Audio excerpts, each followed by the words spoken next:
Hello नमस्कार राम राम मंडळी, स्वागत आहे पुन्हा तुमचं नवीन ब्लॉग मध्ये लय भारीच्या।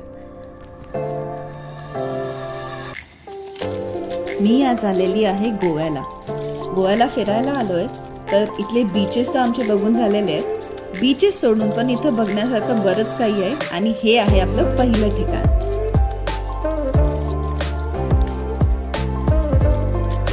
आता आपण जिथे आलेलो आहोत ते आहे गोवा स्टेट म्युझियम। पणजीच्या जवळच आहे, पणजीच्या जवळ नाही, ॲक्च्युली पणजीमध्ये आहे। तर समोर बघताय ती मांडी नदी आहे। क्रूज आणि कसिनोज पण इथेच आहे। सो तुम्हाला एका वेळी 3 गोष्टी करता येतात। क्रूजला जाता येतं, कसिनोला जाता येतं, प्लस म्युझियम व्हिजिट करता येतं। मागच्या साईडला बऱ्याच हेरिटेज बिल्डिंग्स आहेत, तर त्याच्यासाठी तुम्ही हेरिटेज बॉक्सला पण जाऊ शकता। तर गोवा स्टेट म्युझियम हे पणजीमध्ये आहे आणि पणजीमध्ये हे ओल्ड सेक्रेटरिएट बिल्डिंगमध्ये आहे। ह्यालाच आपण इडाल्गो पॅलेस किंवा आदिलशाह पॅलेस या नावानेही ओळखतो। हे म्युझियम पाहण्यासाठी कोणतेही तिकीटचे चार्जेस नाही आहेत, हे फ्री ऑफ कॉस्ट आहे। आत गेल्यावर लॉकर्स अवेलेबल आहेत जिथे तुम्ही सामान ठेवू शकता। इथे गाईड्स पण अवेलेबल आहेत, त्यामुळे तुम्हाला गाईड करायचं असेल तर तुम्ही इथे सांगून जास्त सांगून गाईड्स घेऊ शकता। तुम्ही इथे पण जा, त्याची चांगली माहिती तुम्हाला मिळेल। आमचे गाईड घेत आहेत तर आपण घेऊ। तर म्युझियमची सुरुवात होते पद्मनाभन किंवा विष्णू यांच्या सुंदरशा या मूर्तीने। याच्यावरची कलाकुसर बघितली तर खूप सुंदर पद्धतीने कोरलेलं आहे। मूर्तीच्या वरच्या भागात दशावतार कोरलेले आहेत, तर खाली आहेत त्या भूदेवी, श्रीदेवी, गणपती आणि त्यांचा परिवार। पुढे आपल्याला कोरीव काम केलेले असे 2 सुंदर खांब दिसतात। हे लाकडी खांब आहेत आणि इथे असलेल्या वस्तू या गोव्याच्या वेगवेगळ्या जागेतून आणलेले आहेत।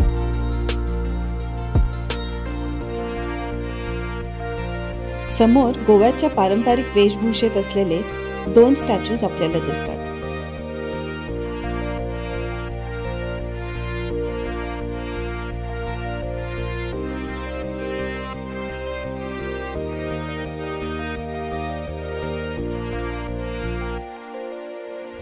देवपूजेसाठी लागणाऱ्या बऱ्याच वस्तू आपल्याला इथं बघायला मिळतात। समोर तुम्हाला जे दिसतंय त्याला म्हणतात लालखी। आपल्याला नेहमीच पालखी बघून सवय आहे, पण कोकणात बऱ्याच ठिकाणी लालखी ही देवीच्या उत्सवात किंवा देवाच्या उत्सवात वापरली जाते। या म्युझियममध्ये आपल्याला गोव्याशी निगडीत संस्कृती, कला, इतिहास आणि हस्तकला अशा बऱ्याच वस्तू बघायला मिळतात। समोर दिसतंय ते पण पालखीमधला एक प्रकार होता। गोव्यावर कदंब राजांनीही राज्य केलं होतं, तर त्या काळचे आदेश म्हणजे कदंब राजांनी दिलेले आदेश ते कॉपर प्लेट म्हणजे तांब्याची प्लेट हे आपल्याला बघायला मिळतात। तसंच त्याच्यावर असलेला शिक्काही बघायला मिळतो। ही सुंदर गजलक्ष्मी आपल्याला बघायला मिळते।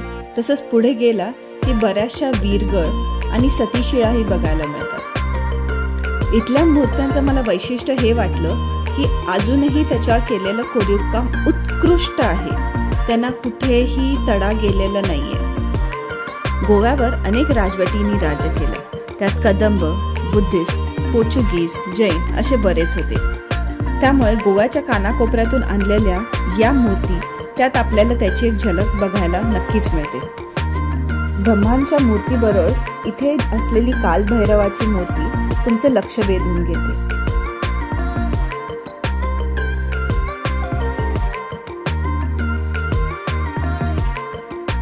पलीकडच्या दालनात आलो तर तिथे आपल्याला दिसतात त्या सतीशिळा। या मधल्या सतीशिळेने माझं लक्ष वेधून घेतलं। मी बाकीच्या सतीशिळा बऱ्याच ठिकाणी बघितल्यात, पण ही मला वेगळी वाटली। हे म्युझियम पूर्वी दुसऱ्या ठिकाणी होतं। आता जिथे आहे तिथे तुम्हाला खूप कमी असे आर्टिफॅक्ट्स बघायला मिळतात, कारण का यांच्याकडे 8000 पेक्षा जास्त अशा वस्तू आहेत ज्या त्यांनी म्युझियममध्ये बघायला ठेवल्या होत्या। त्यांचं रिनोव्हेशनचं काम सुरू आहे नवीन जागेत, तर तोपर्यंत आपल्याला जे बघायला मिळतं तो त्याचा फक्त एक छोटासा भाग आहे। पुढच्या दालनामध्ये आपल्याला बरंचसं फर्निचर बघायला मिळतं। जुन्या काळातलं हे फर्निचर खूपच छान आहे। समोर आहे ते मोठे मोठे पेटारे आहेत। हस्तिदंतावर कोरलेल्या छोट्या छोट्या कलाकृती इथं आपल्याला बघायला मिळतात.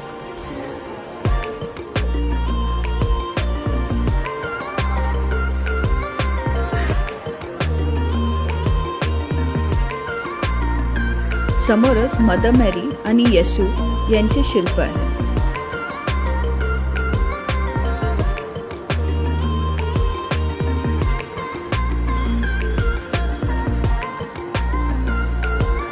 गोवा मुक्ती संग्रामच्या वेळी ज्या ज्या लोकांनी आपल्या प्राणांची आहुती दिली आणि त्यावेळी काय काय घडले असे काही फोटोग्राफ्स तुम्हाला इथे बघायला मिळतात.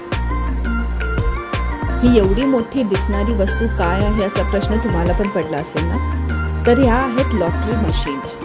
पूर्वीच्या काळी या मशीन्समध्ये 50,000 बॉल्स घातले जायचे आणि मग त्याला रोल केलं जायचं. त्यातून एक बॉल बाहेर यायचा जो विनिंग बॉल असायचा. तर अशा ह्या बॉलमधून लॉटरीचा विनर ठरवला जायचा. म्युझियम तसं आत्ता बघायला गेलं तर खूप छोटं आहे. त्यामुळे तुम्ही इथे आला तर अर्ध्या तासात हे म्युझियम बघून नक्कीच होईल. तर जेव्हा गोव्यात येता सगळीकडे फिरा, भरपूर खावा आणि असे छोटे छोटे जे म्युझियम्स आहेत ते सुद्धा बघायला आहे. तुम्हाला गोव्याला समजण्यात खूप याची मदत होईल. तर असेच ब्लॉग घेऊन मी परत येत राहीन. तोपर्यंत लाईक, सबस्क्राईब आणि कमेंट करायला विसरू नका. या म्युझियमला मोठं करण्यासाठी तुम्ही हातभार लावू शकत असाल तर नक्की करा. काळजी घ्या. बाय.